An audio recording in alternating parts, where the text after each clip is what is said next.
I'm Tammy Grimes. When we read mystery fiction, often as not, the author has given his detective protagonist such humor, cleverness, even foibles, that we believe the man or woman existed. You'd go a long way to meet a Nero Wolfe, a Charlie Chan, a Hercule Poirot, or a Bertha Cool. Forgive me, all you super sleuths not mentioned. Our story today happened to a neophyte detective who also happened to be one of the best fiction writers of his time. Mystery Theater takes great pleasure to introduce to you Detective Charles Dickens, the new man at Scotland Yard. Constance, you say you're deathly afraid of something that you fear for your life. Is it anyone you know? Yes, it is, Mr. Dickens. The same person who inflicted those bruises on you? No. Constance, why won't you tell me what this is all about? I don't know. Everything that's happened these last few days is so horrible. I don't know whether to keep silent or what to do.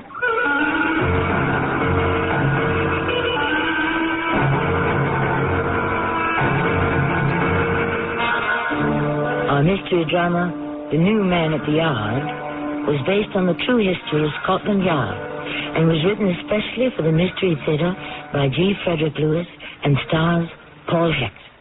I shall return shortly with Act One. Maybe you've waited all spring for just the right weather to paint your house. Well, now that it's here, True Value hardware stores have just the right prices on quality True Test paints. Hi, Pat Summerall to say you can get True Test Weatherall flat exterior latex for just $11.98 a gallon.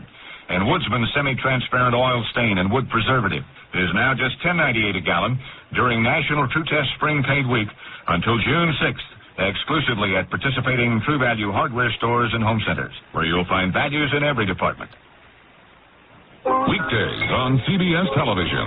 Watch your favorite daytime dramas. Follow the continuing story of people locked in a struggle of passion, right and wrong, coming face to face with themselves and their desires on The Young and the Restless. Then, it's drama you'll never forget as intrigue, triumph, and tragedy take center stage on As the World Turns. Don't miss The Young and the Restless and As the World Turns, weekdays on CBS television. Check your local listings for the time. I'm Beverly Sills. You know, just living has taught me to appreciate the value of every baby's life and its potential talent. There have been many writers, painters, and musicians who have shown us all what the struggle over handicaps is like. I've seen similar triumphs through the March of Dimes. As National Chairman for the Mother's March on Birth Defects, I ask you to volunteer for the Mother's March this year. The March of Dimes saves babies. You can help. Please. This is Gene King for your Better Business Bureau. If you receive merchandise in the mail that you didn't order, then you can keep it and consider it as a free gift. Under the law, you don't have to pay for it, and it's illegal for the company to bill you. Only clearly marked free samples and merchandise mailed by charitable groups asking for a contribution can be mailed to you in the first place without your prior consent. And even in these cases, you can consider the merchandise as a gift. A tip from your Better Business Bureau.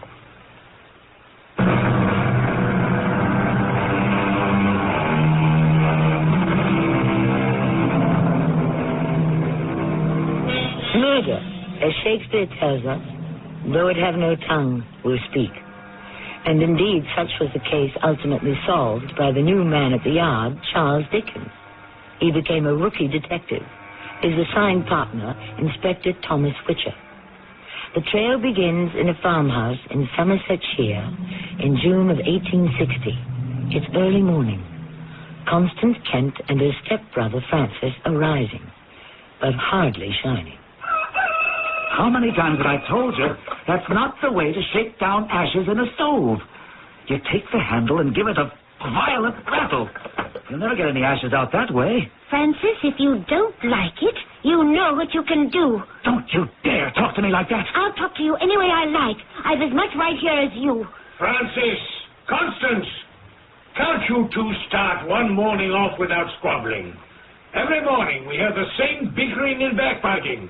One would think you were children, not two adults 20 years old. I'm sorry, Father. I'm sorry, Father. How I wish you and your father had never come into our lives. That is one thing we agree on. He should never have married a farm woman with an uncouth son like you. You are certainly the last person I'd have chosen for a brother. And you're the last creature on earth I'd want for a stepsister. You people from London have no idea about farm life. Why don't you sing another tune? Every morning it's the same. Oh, I wish I didn't have to do the farm duties with such an unpleasant, nasty boy. Boy! Get out of my way, creature! I will move when I choose to move. Stand away from that door, or I'll take a hand to you. You do that, Francis, and you'll get this broom right across your face. You'll soon see about that. This is my farm, my home. I was born here. My mother and father and their parents before them owned this farm. It was a sad day when my father died, but a still sadder one when my mother married your father. You hellcat! Hit me with that broom, will you? You come one step closer. I'll run these scissors right through you. You say one more bad thing about my father, you just see if I don't.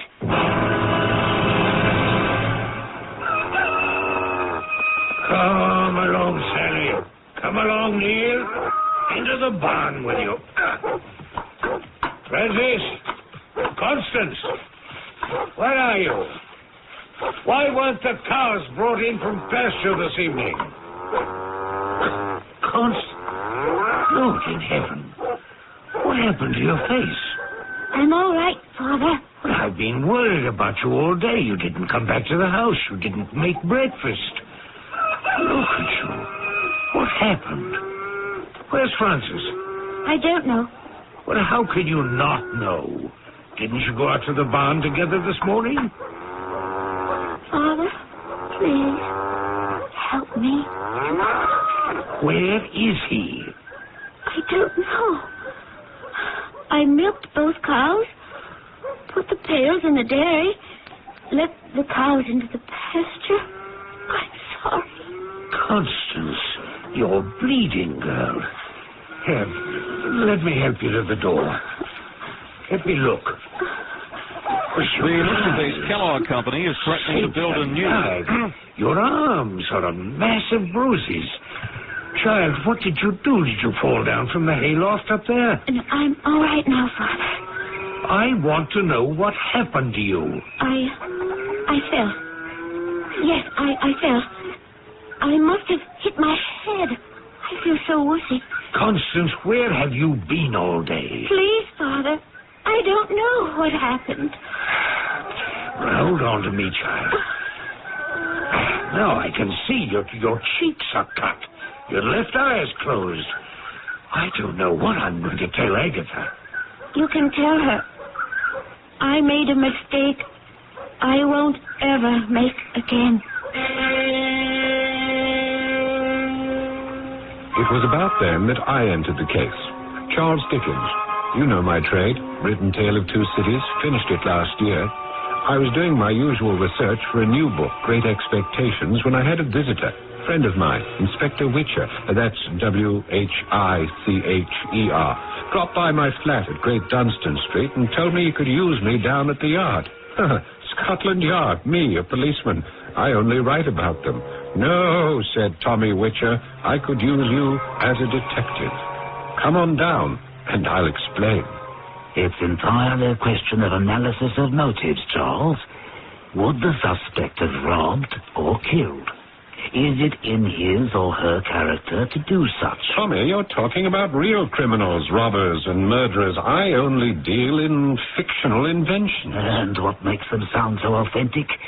Your ears, your eyes, your observation. I've persuaded the chief. We need new brains at the yard. Tommy, I'm in the middle of a lot of work. I'm not sure I can spare the time. I am convinced you could bring a fresh mind, a new look at the old problems because of the way you think. Charles, will you give the yard a few weeks, a month? Well, say just one case as a favor to me. Well, as a matter of fact, I do like the idea. Visiting the scene of the crime and all that. You know, back when I started, when I was a law reporter, I always envied the men the excitement of dealing directly with crime. Is it a yes, then? A qualified yes. What do I do? Well, there's an interesting case that's been puzzling us. And even though it's in Somersetshire, out of our jurisdiction, the chief said to get cracking. Somersetshire? You're pulling my leg. That's where my house is, when I'm out of London. Oh, well, the coroner cannot decide whether the victim committed suicide or was murdered. Murder? Suicide? Up there? I know every soul in the area. It's the quietest, most out-of-the-way spot in England. It's not a coincidence. I knew you had a house there. What intrigues me, Charles, the victim might even be someone you know. A young man named Francis Kent. He was found strung up in a barn, his head bashed in. Francis, that's John Kent's stepson, Agatha's boy. I know them. I believe it is. Yes, Francis' father died last year. Cholera, terrible thing. Then Agatha, his mother, remarried a man from London, John Kent. Yes, he thought he'd like to try country life. I don't know him very well. Has a daughter, Constance. Very pretty girl, strong, spirited. Think she was brought up in Africa. Yes, there's also a farmhand who's always worked that farm and lives nearby. What is his name? That's it. That's your first assignment. Go there, make a preliminary survey, talk to people, and report to me what you find. Right, how I'll do it. Try my hand. The farmhand's name is Oliver Wattle. Wattle, that's it, yes. About 50, works all the neighborhood farms. Yes. Devil take it. I'm just beginning to realize the enormity of this thing. Agatha must be broken-hearted. Frances was all she had left. Well, the farmhand Wattle, according to the report from the local constable, has disappeared. Oliver disappeared? Vanished. Oh. That's something for you to look into. Yeah, so I'm to examine the terrain. Particularly the barn. The yard never takes anyone else's reports. Talk to everyone Anyone connected with the tragedy. Stay up there as long as you have to. I'll be here at the yard. Yes. I wish it were not a family I knew so well. It should make it easier for you. They'll be candid, perhaps even truthful. We'll be looking for your report. Oh, Tommy, I'm flattered you feel I'm equal to the task. Oh, more than equal. Your eye on crime has great value because, as your own Mr. Pickwick once said, you are an observer of human nature. As I said, that was the beginning. Once in Somersetshire, I walked over to Agatha and John Kent's farm. It was the most normal thing in the world for a neighbor to come by to pay respects and offer condolences. Mr. Dickens, we're grateful. John, my sorrows go with you. I appreciate the gesture no end, Mr. Dickens. Oh, now, if I call you John, you must call me Charles. I've known Agatha for years. How is she? Badly shaken. Yes. I would have thought Agatha's boy hadn't an enemy in the world. He was a very likable young man. His mother is inconsolable. Have you given up London, and are you coming back here to live? Well, John, I'll be frank with you. Scotland Yard has some doubts about this case, and, they've asked me to look into it. Oh, I didn't know you were also with the police. No, only briefly, and only recently. It's by way of an experiment. I have an old friend at the Yard, and he thinks I might be useful. John, tell me, is it true Oliver Wattle has disappeared? Hasn't been seen since the day of that horrible accident. You're positive? Certainly. John, a moment ago you called it that horrible accident. Now, I'm not questioning it was horrible, but an accident? Francis, I was told, mind you, I wasn't here. Francis was found hanging from one of the crossbeams in the barn. I cannot bring myself to believe he hanged himself, and I don't see how anyone else could have strung him up on a rope against his will. Hanging is not the kind of murder one can accomplish if the victim objects. That's why I hold, and Agatha does too, it must have been an accident.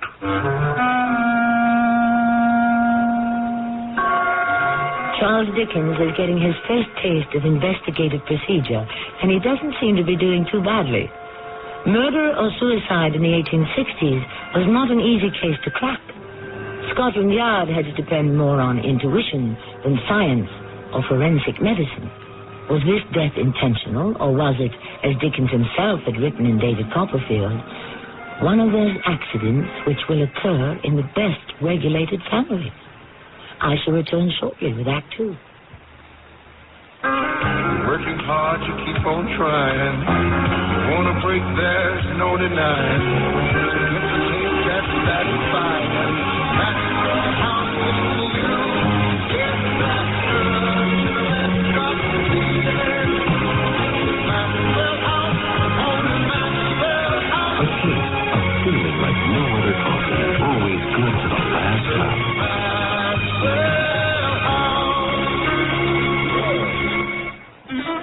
It's a season people caring, helping others, time for sharing.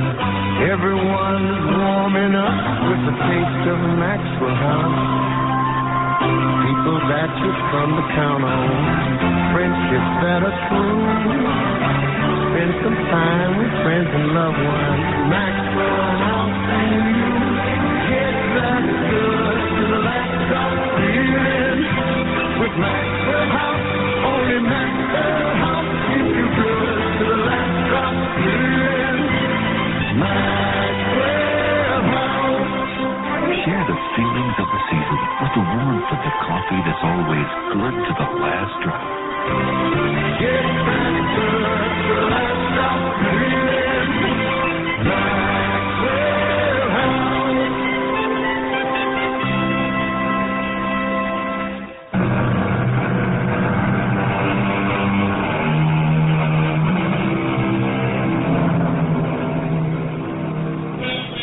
Charles Dickens, novelist, has embarked upon a new career, temporarily, we assure you.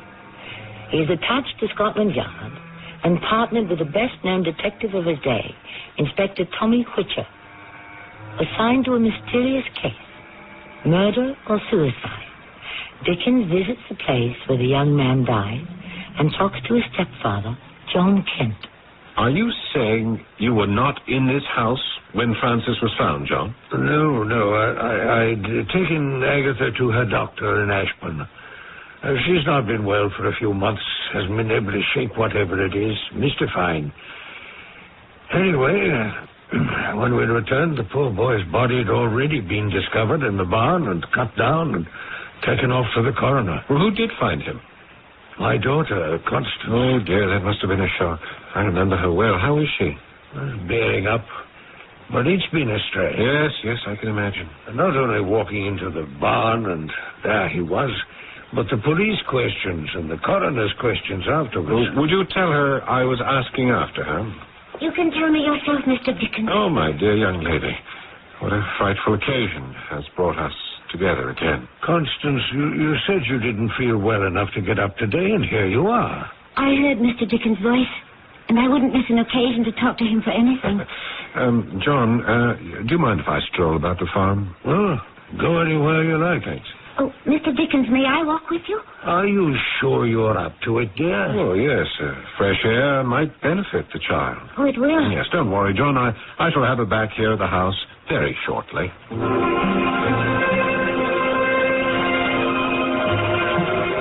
Mr. Dickens, you cannot know how glad I am to see you. I fear for my life on this farm. You are exaggerating, aren't you, my dear? Just a bit. Look at me. You were kind and gentlemanly enough not to ask what these bruises are on my face, these bandages on my arms. Well, it wouldn't occur to me to intrude. I have to tell someone. I haven't told the police. Why? Why on earth not? It would make everything so much more complicated. Constance, you say you're deathly afraid. Is it someone you know? Yes. The same person who inflicted those marks on you? No. Do you mind if I step inside the barn and have a look around? No, go ahead. But do you... No, of course, I understand. Indelicate of me. It was you who found Frances in there. You avoid the place, I'm sure. I tried to. But I had to show the Somerset police. You understand? Where? I will go into the barn with you, if you like. Here. Let me help you with that big door. Oh, you don't have to. Many's the morning when I've been the first one here. Milked the cows, opened the barn door, led them out, and closed the barn door. I've become very strong for a city girl. You did all the farm work alone? Oh, no. We shared it. Oliver and Francis did the heavy work and the planting. But I fed the pigs, chickens, milked, cleaned the house, put on the porridge at night, made tea and bread, made all the meals. And your stepmother, Agatha? She's been ailing since winter. Yes. Oliver, he showed me everything. He was nice. I'm sorry he's gone. You've no idea where? Oh, I haven't. You're telling me that you and Francis did not get along. Francis thought everything I did was wrong. Unfortunate living under the same roof. I didn't like Francis. He hated me. Jealousy? In a way. He hated that his mother married my father so soon after his own father's death. And he took his hate out on me. Oh, Mr. Dickens, you don't have to pretend any longer that you don't notice these black and blue marks on my face and arms. They're also, well, across my back. Oh, he hit me with a rope. No, I can't say I mourned a great deal when he was dead. Constance, is this where they found Francis? That rope cut off up there? This is where he was? Yes, now look, I don't think I'm quite clear on this. I thought that he'd been done in by some unknown person, but he hanged himself? When I saw him hanging up there, I climbed onto the loft and cut him down. And you think it was Oliver? I mean, that's why he ran away? No, I don't. Oh, not that he had much use for Francis. He knew him for a long time. Keep away from that bully, he'd tell me. You think he disliked him enough to kill him? Mr. Dickens, do you mind if we leave the barn now? I can't even do the milking in the morning anymore. It makes me ill just to be here.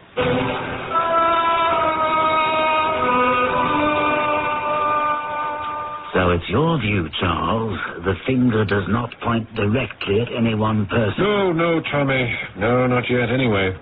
I told you about the young man's treatment of the girl, so it is possible that someone, let's say a friend, knew of this and strung him up. But how it was done, no, I wouldn't venture to say.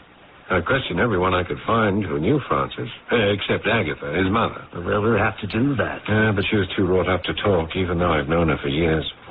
No, Tommy, my suspicions this far rest upon Oliver Wattle. I agree. He certainly had a hand in it. So you rule out accidental death? Not possible. Then why doesn't their coroner make a determination? Well, I'm going back Monday. I'll have a talk with him. He's been ill. Now, are you allowing me to continue on this case alone? You're making progress. The department will be satisfied. Why do you ask? Well, from my point of view, I'd feel more valuable if I could be 2 steps behind an expert, rather than falling over my own feet. Well, good enough. My desk can be cleared. We'll tackle this one together. Monday, the Somersetshire coroner.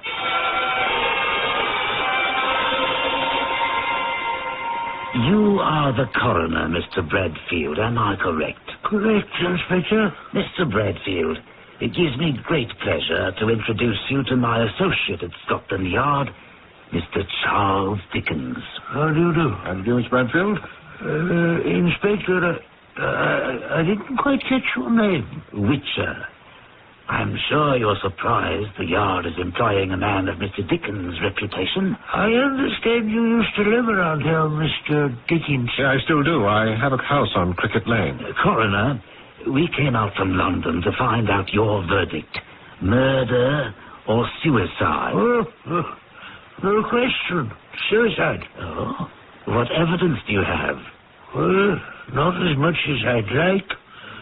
The constable said there was something about ropes that had been cut down to get the body down, but I went by the marks on the neck and evidence by the young lady who found him hanging.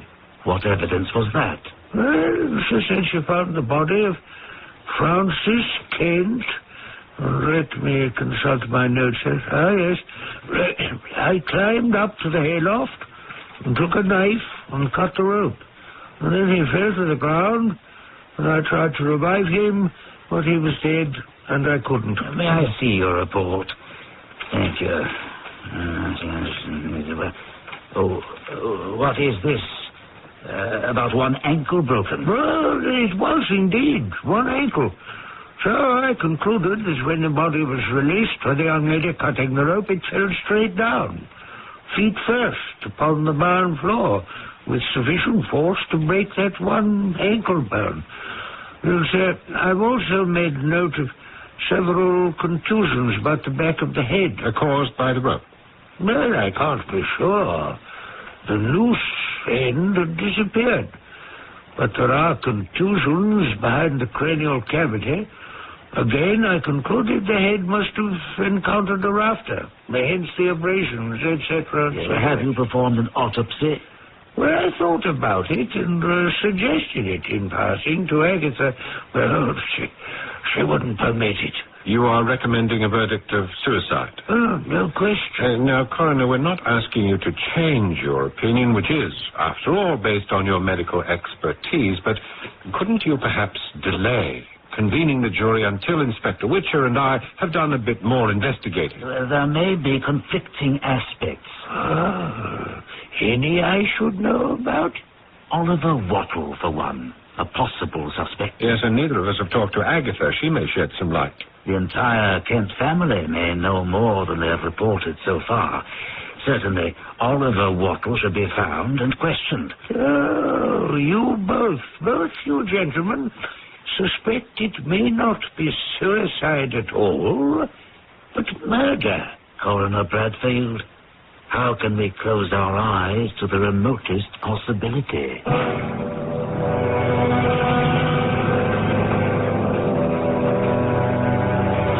Inspector, Charles, I've prevailed upon Agatha to join us. I hope you'll be careful in what you say. Have no worries. Since Charles here is a friend of long standing, I shall let him do most of the talking. Good. Well, I'll go and fetch her. It occurs to me, Charles, wouldn't it be better if you saw Mrs. Kent alone? Yes, it might, Tommy. An inspector from Scotland Yard does have an ominous ring. And you know her, have known her.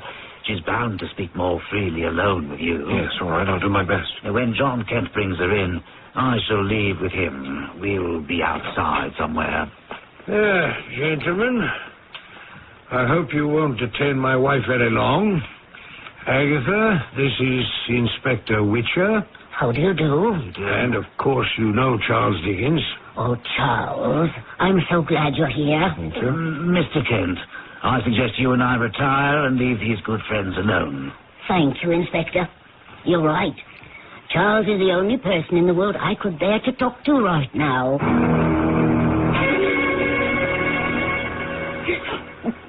I had such great expectations for my Francis. And now... Yes, Agatha, I should be frank with you. None of us believe for a moment that Francis took his own life. Oh, I'm so glad to hear you say that. Someone must have had a hand in it, and we have every intention of finding that someone. Who he is, we still don't know. We haven't a shred of evidence.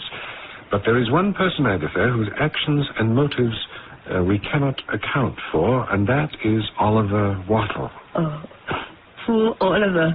The poor dear. Now, why do you say that? Because he came to me and asked me to hide him. And did you? Oh, naturally. Now, Agatha, I know you are a warm-hearted person and that Oliver has worked this farm even before I came to live in Somersetshire.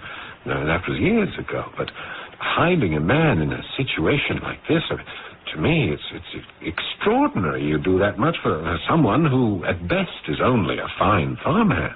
Oliver is more than that, dear Charles. He is my own brother. Oliver Wattle? So, of course, when he begged me to hide him, I did. A strange development here in Somersetshire, and still stranger characters. One man dead, another disappeared, a widower married to a widow, a frightened daughter, a Scotland Yard inspector, and finally, the greatest writer of the age, turned sleuth, Charles Dickens. The conclusion when I join you shortly with Act 3. If you've been waiting to buy a new appliance, your White Westinghouse dealer is now offering great values on brand new White Westinghouse 1982 models of refrigerators, freezers, washers, dryers, dishwashers, and ranges. And just when you need it most, White Westinghouse dealers are featuring a great spring price down event on previous year's models, floor samples, and other price down values. So buy now and clean up at the White Westinghouse Great Spring Price Down. White Westinghouse, we're making things better for you.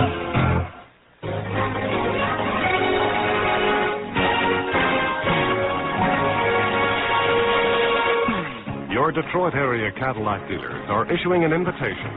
An invitation not just for Cadillac owners, but for owners of Chevrolets, Pontiacs, Oldsmobiles, and Buicks as well. It's an invitation to take advantage of Cadillac service on any General Motors car. Cadillac service. Its attention to detail. It's a degree of respect that you as a customer may never have encountered before.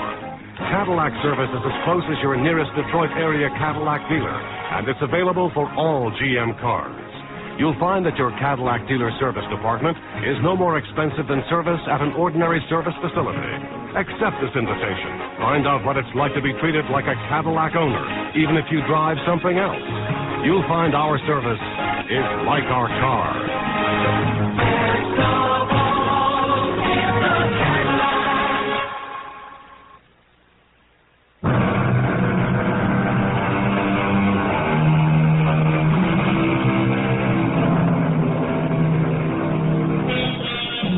Dickens himself, although a master reader of minds and reporter of the social scene, still was aware one can never know too much about the mainspring that drives people to action. In detective terms, the motive. So he has agreed to become an operative of Scotland Yard. But now, it is not as an investigator, but as a family friend that he talks with Agatha Kent about the untimely death of her son. Agatha, when did you last see your brother and Oliver? The day they found Francis. That very day? Everyone had gone into town with the constable. I couldn't go. I couldn't bring myself to go. You were, in fact, here. Right where I am sitting now, in this chair. You didn't go with John to Ashbourne to the doctor that day? Oh, my doctor don't live in Ashbourne, and I haven't seen him since Easter. Uh-huh.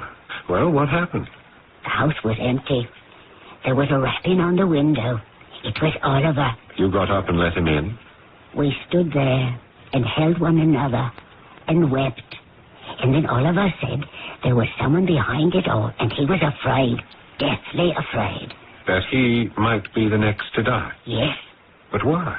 Because he had seen it happen, and he was sure they had seen him. They?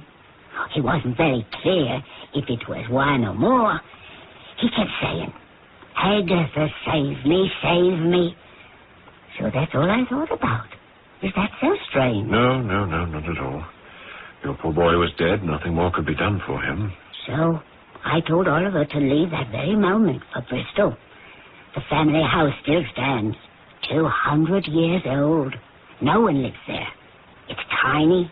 It overlooks the ocean. That's where he's been hiding. Oh, I hope so. I wonder why John never told me, or the inspector, about your family house in Bristol. Because I never told him. Oh, I wasn't keeping it a secret exactly. We've only been married a year. Somehow I never got around to it. When I think of all the years I've known you, Agatha, and you never told me either, or about Oliver. Forgive me.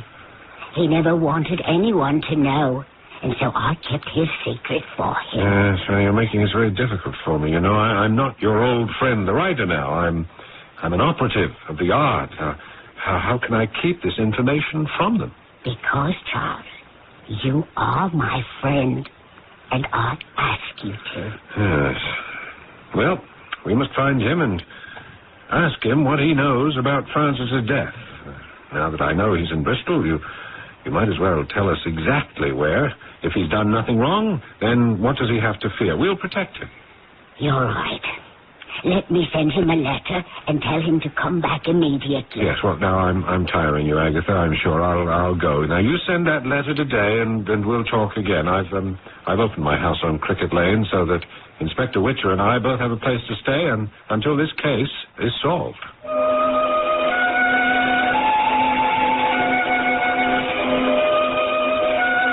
This is a nice little cottage you have here, Charles. Well, now, your opinion. Francis Kent, a suicide? Oh, unlikely, Inspector. I agree. Improbable. Suspects? Oliver Wattle, yes? Yes. John Kent himself, yes? Well, I don't see a motive, but I can't rule him out. He lied about going to Ashbourne with Agatha. No such thing occurred. Constance Kent. And I'm afraid I can't rule her out either. Easier to rule her in. Yes. Visible evidence of the young man's cruelty to her. She alone found him dead. Cut him down, and either carelessness or intent so disfigured the corpse we don't know exactly how he died. Well, I wouldn't say that, but I would say she was on hand when the noose end of the rope disappeared. Why did it? Unfortunately for her, but there it is. Have to go forward tomorrow morning. Forward? To do what? You and I will be at the Kent's house early in the morning to arrest Miss Constance on suspicion of murder. Francis Kent could have died at her hand, coshed from behind as he stood on the loft, pushed off to the ground, explaining the broken leg. Then all she had to do was sling a rope across the rafters and cut it off, making it appear she had cut him down. He never hanged from the neck, and the coroner himself couldn't prove it. Yes, well, it's all possible the way you analyze it, but it's hard to believe. I mean, suppose, Tommy, Oliver Wattle were located or came back. I believe he knew something or saw something. I agree. And what I have just told you is what I think he saw. Now, look, Tommy, you inveigled me to assist you because you said you valued my character judgment, and I tell you categorically that Constance Kent had nothing to do with the death of her stepbrother, that she was not implicated, that her connection with the boy's death was pure coincidence. I do value your instincts, Charles, but to rely upon that in the face of hard evidence is a mistake. A woman is just as capable of revenge and murder as anyone else.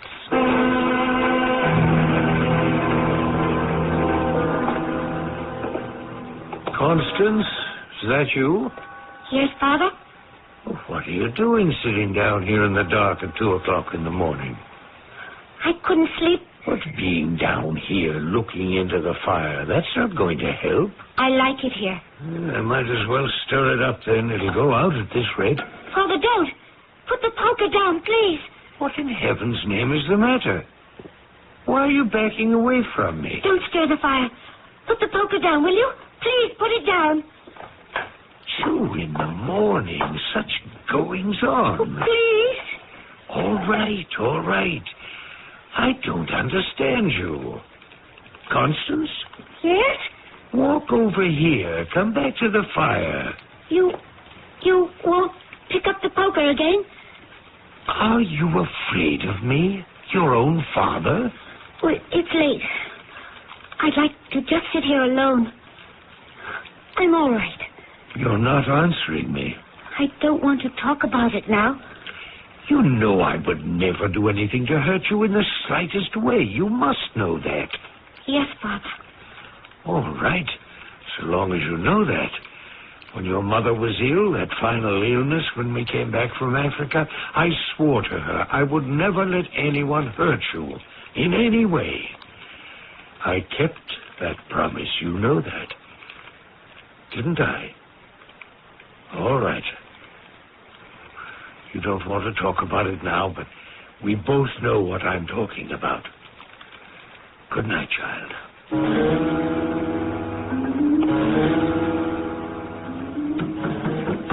Who's there? Who's at the window? Oliver, what are you doing out there? It's 4 in the morning. I'm climbing into the house. open the window. Everyone asleep? You still have a nice fire going. Let me get to it and warm myself. Oliver, why are you here? Why that tone of voice, Constance? I'm your friend. I always was. I'm afraid of you, Oliver. No, you're not. You're afraid of what I know and what I saw. But I went away, didn't I? So that no one could ask me questions. Is that why you went away? Well, did you learn how to do it, huh? How could a young, pure girl like you do such a thing? It was like trapping a wild animal. Yeah, but then I remembered my sister telling me where you and your father came from. Your sister? Yeah, I don't mind if anyone knows now. Agatha. Yes, it was Africa, wasn't it, where you lived before you came to London? She told me Africa. That's where they do those things, isn't it? What did you come here for? What are you going to do? Nothing. But I wanted you to know. I saw what happened. I don't blame you. Francis was wicked. And I was right there in the barn that night. I saw him step on the trap. Isn't that what they call it in Africa, where they catch tigers by the legs? I saw him swung off his feet, his head bouncing like a cockle shell off the beam. And that was it. There he hung from his foot like a dead animal. And then you came in. But the job was done. You had a lantern, you cut him down, and you took the rope from his foot. He's probably still somewhere under the hay. Why did you come back? Are you going to tell the police what you saw? I haven't made up my mind. I was the boy's uncle. His mother never knew the sort he was, but I did. As a child, he would crush insects, frogs, anything smaller than he was. Well, good night, Constance. I'll leave the way I came. You have nothing to say? I can't say anything, Oliver. Nothing? Not one word? I'm guilty. I'm innocent. I could never tell anyone what I know.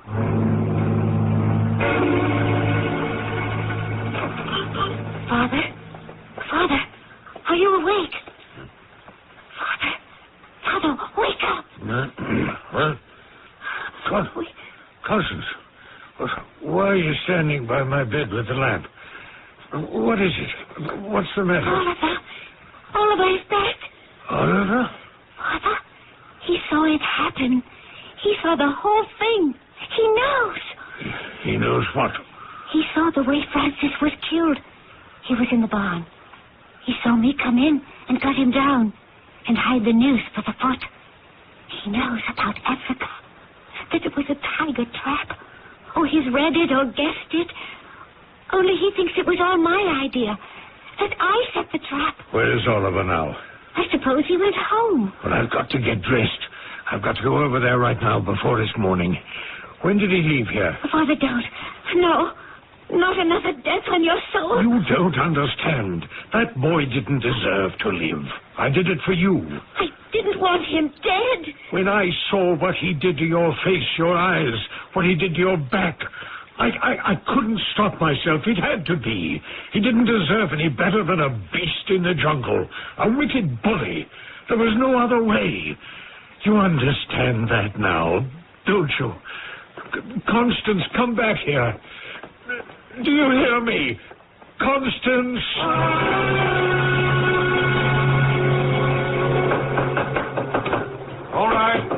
All right, I'm coming. Constance, what are you doing here so early in the morning? Oh, Mr. Dickens, you've got to come quickly. The inspector, too. What is it, child? He's going to kill Oliver. We must stop him. It's my father. He doesn't know what he's doing. He thought he was protecting me. Oh, please come. Inspector Witcher, please come down. The inspector's not here. Don't you understand? My father's gone off his head. He doesn't know what he's doing. Constance, please. I want you to calm yourself right now, this instant. Now, your father is all right. He can't do any harm to anybody. I don't understand. Constance, do you remember about 4 o'clock this morning when Oliver went into your window? Your stepmother Agatha got word to him and made him come back. While he was talking to you, I was outside that open window listening. And when Oliver left, I followed him. Then you heard him say that I set the trap. Yes, but I didn't believe that. Now, when I got here, I told Inspector Witcher that John Kent was on his way to stop Oliver from talking, and that there was only one reason for that. Where is he? By now? Oh, I expect your father is in custody. Oh, I must go to him. He didn't mean it, any of it. Yes, Constance, I believe you. I honestly do. But whether his deed is justifiable, we shall have to let the courts decide. You knew all along who had set the trap, didn't you? Whatever I did, it was so nobody would find out. What else could I do? He did it for me. Oh, please, Mr. Dickens, take me to where he is. I want to help him now. All I can. So do I, Constance. Believe me, so do I. According to the records, John Kent pleaded guilty while of unsound mind and was remanded to St. Clair's Hospital for 5 years of treatment. John's wife, Agatha, and his daughter, Constance, stuck by him, and when he was released, John ended his days farming in Somersetshire. Charles Dickens returned to writing books, one greater than the next. I shall return in a moment. If you've been putting money aside, you're right to be concerned about inflation eroding its buying power. That's why you ought to know about Dreyfus Liquid Assets and how it can help you earn today's high money market yield without tying up your cash for months or years. Start with as little as $2,500. Make added investments as low as $100. With Dreyfus Liquid Assets, your money is yours whenever you need it.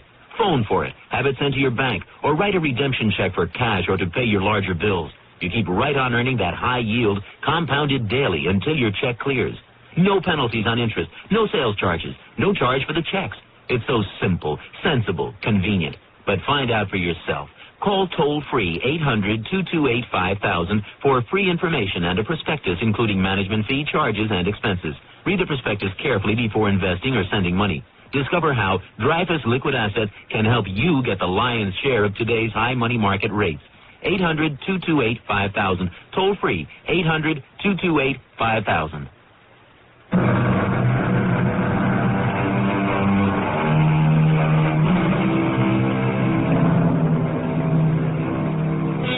To honor the man and his works, Charles Dickens was the very first novelist ever to be buried in Westminster Abbey. He left us a legacy of unforgettable characters created out of his own imagining, yet as lifelike as anyone who ever lived. Certainly his brief experience with the Yard contributed to the birth of such characters as Fagin and the Artful Dodger. And for that, we shall always be grateful to that time when Dickens was the new man at Scotland Yard. Our cast included Paul Hecht, Court Benson, Evie Juster, and Gordon Gould. The entire production was under the direction of Hyman Brown. And now, a preview of our next tale. I would feel ashamed if you didn't take this token of your victory. A debt of honor, sir. Okay, if you feel that strongly. I think it's only fair that if we ever play again, however, I should have a chance to win it back. Unless, of course, certain conditions should arise. Oh? What conditions? Why, the conditions under which you would give it up. Are you kidding? I'm deadly serious. This is a city of strange happenings and unusual meetings. It may someday happen that you will come across someone who will say to you, the Muzio Gambit is a very unsound opening. What?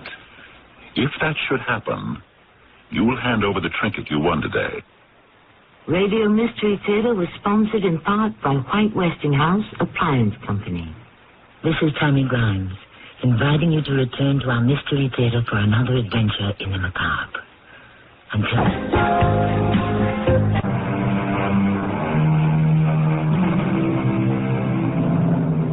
Come in. Welcome. I'm Tammy Grimes. There is a wolf in me, fangs pointed. There is a hog in me, a snout and a belly. There is a baboon in me, clamoring, clawed, dog-faced. Oh, I got a zoo. I got a menagerie inside my ribs, under my bony head, inside my valved red heart. I come from the wilderness.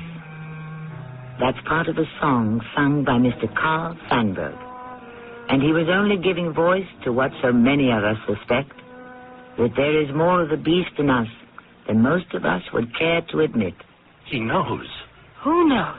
Waldo. Who's Waldo? You just saw Waldo yesterday. You even spoke to him. I don't remember anybody named Waldo. Well, you'd better. He is the loose end, and if we don't take care of him, we could go to jail for life.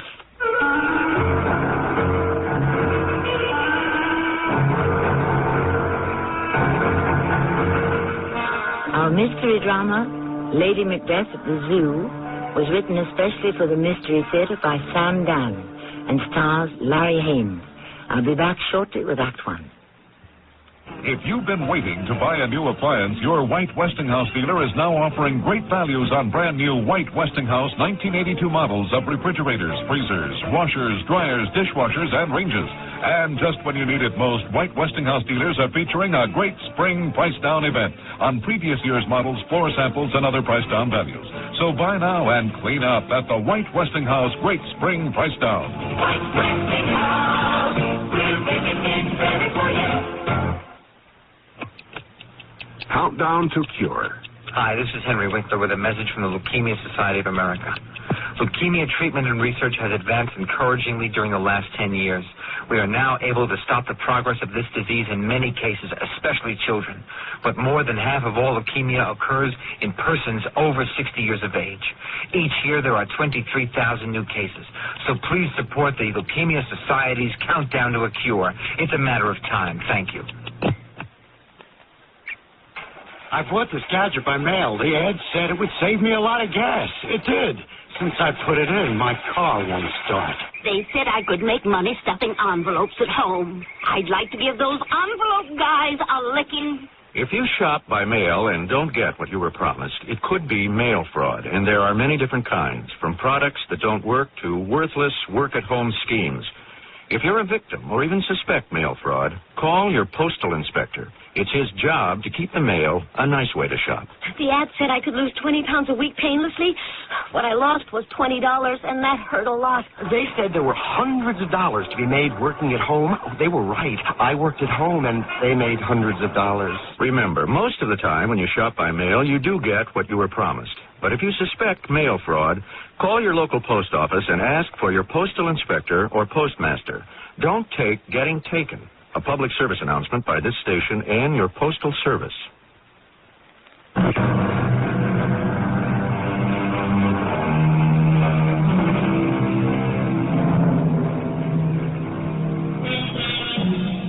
In these days of skyrocketing housing costs and stratospheric rents, you might say that a couple named Waldo and Edna have it made. They pay nothing at all for room and board. They enjoy a large, airy, one-room apartment, and they even have an outside terrace. True, their home is a cage in the Bronx Zoo, but they have practically no other options. That is because Waldo and Edna are anthropoid apes. They are delightful creatures in every way, attractive, intelligent, and almost human. But it's that word, almost, that denotes the indefinable difference and spans the infinite distance between us. It is a brilliant, beautiful summer day. Waldo and Edna are relaxing in the section of their cage that is in the open air. The door is lifted, and old Tom, the keeper, comes in. Hello there, Waldo. Hello there, Edna. Taking it easy, I see, eh? Well, why not? Here, I got a banana piece for you. You ain't supposed to get none in the afternoon. That's 'cause they went and cut the budget 50%. Oh, yes, sir, 50% all the way down the line. What's he talking about? I'm not sure. I thought you understood their language. Well, he's a little hard to follow. Well, I shouldn't wonder. They don't speak a logical, comprehensible tongue like decent, intelligent apes. With them, it's all squeals and squeaks. I don't think they can even understand each other. Well, you don't have to worry. Not you, Waldo, and not you, Edna. I bring you these from home. Go ahead. Go ahead, take them. That's a good boy. That's a good girl. Oh, say, there's some folks out front. Let's show them a little something, huh? Watch these folks. Come on, Waldo and Edna. Give old Tom a kiss. What does that word kiss mean? Just put your mouth against his cheek. Oh, that again? Do I have to? We both have to, Edna. Well, these human beings are barbarians. Now, let's get it over with. And smack your lips as you do it. Oh, what I go through for a lousy banana? Yeah, good. You see, folks, how affectionate Waldo and Edna are? Oh, Waldo and Edna, you got to understand something. We're in show business. Waldo, what's he talking about? I don't know. This is something new. Now, well, we got lots of school kids now with vacations and all, and they think apes is always jumping up and down and swinging on trapezes and such. So we got to put on a little show for him. We got to look alive in here. Oh, he lost me. Just keep smiling at him. Well, I guess what I'm trying to say is we got to have more productivity. You understand? Nod your head. I don't understand. I'm going to bring you something real nice for supper. See you later. All right, Edna. About every half hour or so, we'll jump up and down and wing it on the trapeze for a bit. Why? Because that's show business. What show business? Well, whatever it is that makes Tom happy, and he's a nice old geezer. Listen, Waldo. Is it true that we're descended from Tom? That's the theory of, what do they call it, evolution. And who told you? Well, you know that old orangutan? The one that likes everybody to think he's an intellectual. Well, I don't think he's got it straight. The way I heard it, we're not descended from Tom. No? No, Tom is descended from us. Well, that's no improvement. It's just going downhill. Now, wait. I don't think that's right either. It's Tom and us. We are both descended from a common ancestor. Oh. Yeah, long ago, his folks and our folks came to a fork in the road. Ours chose one route, his took another. The wrong one, obviously. Oh, come on, Waldo. Why don't we split this banana and save the other one for a snack tonight? Waldo? Waldo, what are you looking at? I'm looking at a man. Why? He's standing in front of the bars. The people come here to look at us. We're not required to look at them. Yeah, I know that. But this one seems rather interesting. Well, I wouldn't give you a moldy, month-old banana skin to look at the most interesting human being that was ever born. Or are they hatched? Edna, birds are hatched. Human beings are like us. You're joking. No, it's true. But I never saw them. Well, they like privacy. Oh, well, what's privacy? You know, this one in front of the bars, he seems quite nervous. All of them are. Now, what could be bothering this fella? Probably a woman. Sure. Must be the one that's coming up the path, huh? Who? The one in blue. Oh. Martha, over here. Oh, there you are. I was looking all over. I distinctly said, meet me in front of the ape cage. Well, Carl? Oh, you didn't talk to him. No, I... You did talk to him? Well, yes. And? It's no. No, huh? No, period. So? When are you going to shoot him? Martha, what are you saying? If you marry me, he will cut you off without a cent. Listen, Martha, you said no one would ever stand in the way of your happiness. Martha... If your uncle tried to break us up, you'd kill him. Didn't you say that? Well, a person says certain things that... That he doesn't mean? Martha, he's old and he's sick. Now, how much longer can he live? We'll get all that money, so, well, we wait a little while. What's a little while? A year? 5 years? 10? You have to kill him. Martha, do you realize the kind of discussion that we are having in a public place? So who's listening? A couple of gorillas? Apes, you stupid woman, apes. Why are you getting so excited, Waldo? Calm down. Edna, do you hear what these people are talking about? The fact is you want to kill him, Carl. That's what you said. Yes, but it was said in the heat of...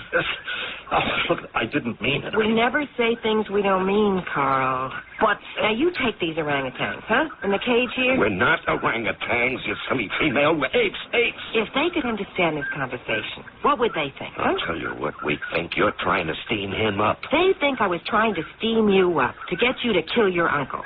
But that isn't true. Pardon me, lady. I know what I'm hearing. It's like Lady Macbeth in Shakespeare, Carl. Please, Martha, what is Lady Macbeth? Well, listen. Macbeth wants to commit those murders because Macbeth wants to be king. She isn't telling him anything he doesn't want to hear. She isn't telling him to do anything he doesn't really want to do. Martha, to kill another human being. You have to do it. Why do I have to do it? He was always crazy, and now he's getting senile. Any day he could decide to change his will, leave his money to charity. And where would that leave you? Listen, Carl, don't let her talk you into it. She wants you to commit murder. Waldo, what's it to you? It's wrong, Edna, it's wrong. Oh, mind your business. What are those chimps chattering about? We're not chimps, we're apes. Carl, you know I'm right. You have to do it. So now that it's settled, you do it tonight. Tonight? Why not? How can I kill him? Shoot him. I don't have a gun. He has a gun. But the gun is a collector's item. It's a custom-made Handley Parrish. It's a 7-shot. It fires, doesn't it? But he keeps it locked in his night table. After he goes to sleep, steals the key. What if he wakes up while I'm trying How to... can he wake up? He takes the sleeping pill right after dinner. And the housekeeper is off this evening. But You see, it's almost too simple. Now listen, you shoot him. You take some stuff from the house. You mess things up a little, make it look as if a burglar broke in. But suppose the police suspect me. After you shoot him, drive over to my apartment. You were with me all night, so you've got an alibi. And you also inherit $3 million. So, tell me, Carl, what's wrong with it? Think about it. That's right, Carl. You think about it. It's murder. Waldo, who's asking you to butt in? Will you be quiet, Edna? This man is actually considering committing a murder. Well, Carl? No, Carl, don't. You know you have no choice. No. What is the matter with that monkey? I'm not a monkey. I'm an ape. Look, Martha, I feel... Yeah? No, I'd better not tell you. You think I'm crazy. What is it? That baboon. I'm not a baboon. How many times do I have to tell you I'm an ape? I'm an ape. I feel he is trying to tell me something. Who does he think you are? Tarzan? Martha, this isn't a joke. What is he trying to tell you? I don't know. Hey, you in the cage there. Eat your banana and mind your business like a good fella. The names on the plaque, it says Waldo and Edna. Which is which? How would I know? Yeah, well, I guess this one there, the bigger one, is the male. Waldo. Well, you see, he's the one who's trying to tell me something. Carl, what kind of stupid conversation are we having? I don't know. I must be feeling a little... Well, look, you don't make a decision to kill your uncle every day. Carl, I am not minimizing this thing, but it has to be done. Yes. All right. Let's go. Get it over with. No, Carl, come back. Don't do it. Come back. Waldo, what is the matter with you? That man, Edna, tonight, he is going to commit a murder. Oh, who's he going to kill? You heard him, his uncle. So what? So what? Life is precious, Edna. Not among human beings. Murder is their biggest outdoor sport. It's also their second most popular indoor sport. Well, I've got to stop it. Oh, how are you going to stop it? Well, I just got to stop it. Waldo, what are you doing? Stop rattling the bars and stop jumping up and down. Somebody, please listen to me. Well, why should they listen? They can't understand you. Everybody listen. It's going to be a murder. Hey there, Waldo. Well, how you feeling now, old fella? You feeling good, huh? This here's Waldo, folks. Every now and then, he just starts feeling his own. Tom, listen to me. There's going to be a murder. What? Hey, when I told you we needed increased productivity, you really took me serious. Tom, you have to do something. Waldo, what the show is over. You done good. Don't get too hot and perspired just before supper. Huh? What did you accomplish? Edna, I can't just sit here. I have to do something. I just have to do something.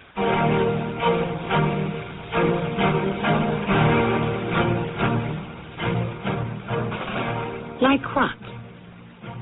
To begin with, he is confined in his cage. That's strike one against him. And although he can obviously understand it, he cannot speak our language. Strike two. And even if he could find a way somehow to communicate, who would believe him? After all, he's an ape.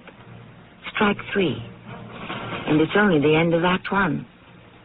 Maybe he can come to bat again in Act Two shortly.